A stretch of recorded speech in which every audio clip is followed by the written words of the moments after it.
नमस्कार दोस्तों, आप सभी का स्वागत है मेरे इस YouTube चैनल ज्ञान प्रदीप पर। दोस्तों, आपने अक्सर सुना होगा कि राहु काल में कोई भी शुभ काम शुरू नहीं करना चाहिए। कई लोग इस समय नया काम शुरू नहीं करते, यात्रा शुरू नहीं करते, पूजा या शादी से जुड़े काम भी टाल देते हैं। लेकिन क्या आपने कभी सोचा है कि ऐसा क्यों कहा जाता है? क्या सच में राहु काल अशुभ होता है और इसके पीछे ज्योतिष और पौराणिक कारण क्या हैं? आज की इस वीडियो में हम जानेंगे राहु काल क्या है, राहु काल में काम क्यों नहीं करते, इसके पीछे की पौराणिक कथा और कौन से काम राहु काल में किए जा सकते हैं। तो वीडियो अंत तक जरूर देखें। दोस्तों, सबसे पहले समझते हैं कि राहु काल क्या होता है। हिंदू ज्योतिष के अनुसार दिन के समय को 8 बराबर भागों में बांटा जाता है। इनमें से एक भाग को राहु काल कहा जाता है। यह लगभग 1.5 घंटे का समय होता है।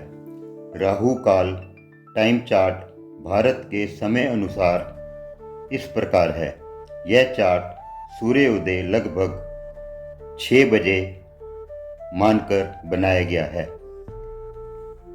रविवार शाम को 4:30 बजे से 6 बजे तक, सुबह सोमवार 7:30 बजे से 9 बजे तक, मंगलवार दोपहर 3 बजे से 4:30 बजे तक, बुधवार दोपहर 12 बजे से 1:30 बजे तक, गुरुवार दोपहर 1:30 बजे से लेकर 3 बजे तक, शुक्रवार सुबह 10:30 बजे से लेकर 12 बजे तक, शनिवार सुबह 9 बजे से लेकर 10:30 बजे तक।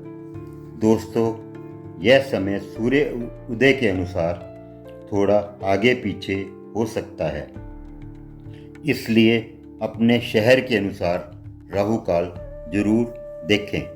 इस समय को अशुभ माना जाता है और इस दौरान नए शुभ कार्य शुरू नहीं किए जाते।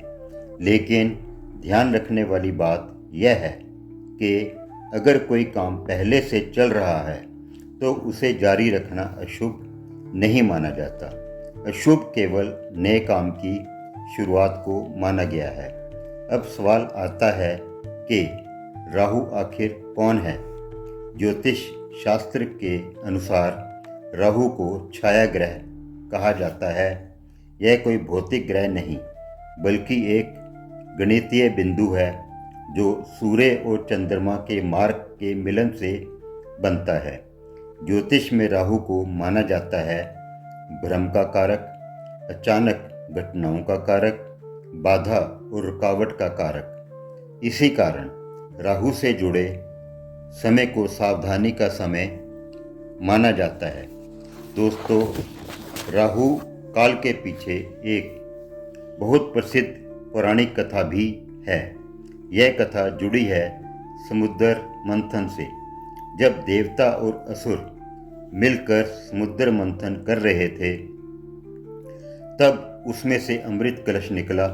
देवताओं को अमृत पिलाने के लिए भगवान विष्णु ने मोहिनी रूप धारण किया। उसी समय असुर, जिनका नाम सुरभानु था, वह चुपके से देवताओं के बीच बैठ गया और अमृत पीने लगा। लेकिन सूर्यदेव और चंद्रदेव ने उसे पहचान लिया और भगवान विष्णु को बता दिया।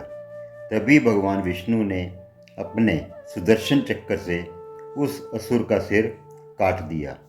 लेकिन क्योंकि वह अमृत पी चुका था, इसलिए वह मरा नहीं। उसका सिर राहु बन गया और उसका धड़ केतु बन गया। तभी से राहु को छल और बाधा का प्रतीक माना जाता है। इसीलिए इस समय शुरू किए गए कार्यों में रुकावट आ सकती है, देरी हो सकती है, निर्णय गलत हो सकता है, काम अधूरा रह सकता है। इसलिए पुराने समय से यह परंपरा चली आ रही है कि राहु काल में नए शुभ कार्य शुरू नहीं करने चाहिए। दोस्तों, इसका मतलब यह नहीं कि इस समय कुछ भी नहीं करना चाहिए। राहु काल में माता दुर्गा की पूजा, काली माता की उपासना, मंत्र जाप और ध्यान लगाया जा सकता है। ये सब बहुत ही शुभ माना जाता है। ऐसा कहा जाता है कि ऐसा करने से राहु के नकारात्मक प्रभाव कम हो जाते हैं।